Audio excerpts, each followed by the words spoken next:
Hi friends, అందరికీ welcome back to our channel. నేను మీ chef చిట్టీనండి. ఈరోజు మనం ఎంతో టేస్టీగా పుదీనా అంటే నచ్చని వాళ్ళు అండ్ స్మెల్ పడని వాళ్ళు కూడా ఇలా ఒక్కసారి నా స్టైల్లోనే చట్నీ చేయండి, చాలా బాగుంటుందండి. ఒక్కసారి ఇలా చేసి పెట్టండి, లొట్టలు వేసుకుంటూ తింటారు. వేడి అన్నంలో నెయ్యి వేసుకొని ఈ పచ్చడి తింటే ప్లేట్లో అన్నం ఖాళీ అయిపోతుంది, అంత టేస్టీగా ఉంటుందండి. ముందుగా ఒక కడాయి పెట్టుకొని అందులోకి శనగబ్యాళ్ళు, ఉద్దిబ్యాళ్ళు, కొంచెం జీలకర్ర అండ్ ధనియాలు వేసుకొని 2 minutes లో ఫ్లేమ్లో దూరగా వేయించుకోవాలండి. అవి కొంచెం వేగినాక అందులోకి 1 tablespoon ఆఫ్ నువ్వులు వేసుకోవాలండి. నువ్వులు వేసుకోవడం వలన టేస్ట్ చాలా బాగుంటుంది. నువ్వులు లేకుంటే మీ దగ్గర విత్తనాలు కూడా వేసుకోవచ్చు, పల్లీలండి. అవి వేసుకొని కానీ ఒక 2 minutes వేయించుకున్న తర్వాత పక్కన పెట్టేసుకొని చల్లారనిద్దాం. ఒక బాండిలోన 1 tablespoon ఆఫ్ ఆయిల్ వేసి అందులోకి పచ్చిమిరపకాయలు వేయాలండి. మీకు కారానికి తగినట్టుగా పచ్చిమిరపకాయలు తుంచి వేసుకోండి. అందులోకి క్లీన్గా వాష్ చేసుకున్న పుదీనాని వేసుకోవాలండి. వేసుకొని ఒకసారి కలిపేసుకోవాలి. బాగా కలిపేసుకొని మూత పెట్టేసుకుందాము. తర్వాత అందులోకే కొత్తిమీర కూడా వేసుకోండి. కొత్తిమీర అనేది ఆప్షనల్ అండి, అది వేసుకుంటే వేసుకోవచ్చు, లేకుంటే లేదు అండి. అది వేసుకుంటే టేస్ట్ అనేది బాగుంటుంది.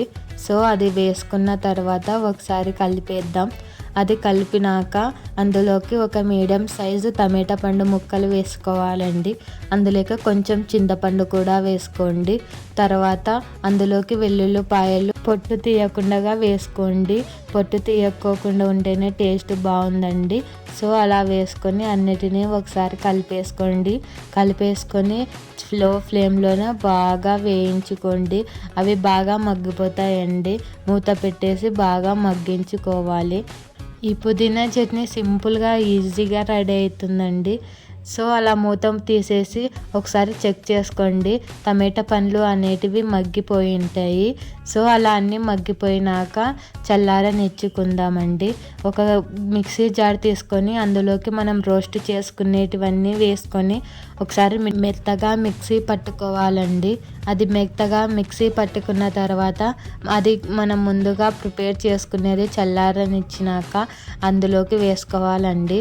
అన్నీ అందులోకి వేసుకున్న తర్వాత అందులోనే కొంచెం టేస్ట్కి సరిపడ ఉప్పు వేసుకోవాలండి.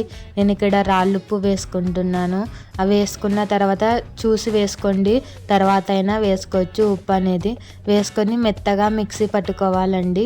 మిక్సీ వేసుకున్న తర్వాత ఇందులోకి పోపు కూడా వేసుకోవచ్చండి, లేకుంటే అలానే తినేయచ్చు. నేను ఇక్కడ పోపు వేయలేదు, మీరు కావాలంటే వేసుకోవచ్చండి, అలా అయినా టేస్ట్ బాగుంటుందండి. ఒక్కసారి ఇలా ట్రై చేయండి, చాలా బాగుంటుందండి. మీరు ఈ రెసిపీ ఇంట్లో ఒకసారి ట్రై చేసి ఎలా వచ్చిందో కామెంట్ చేయండి. ఈ వీడియో మీకు నచ్చినట్లయితే లైక్, షేర్ అండ్ సబ్స్క్రైబ్.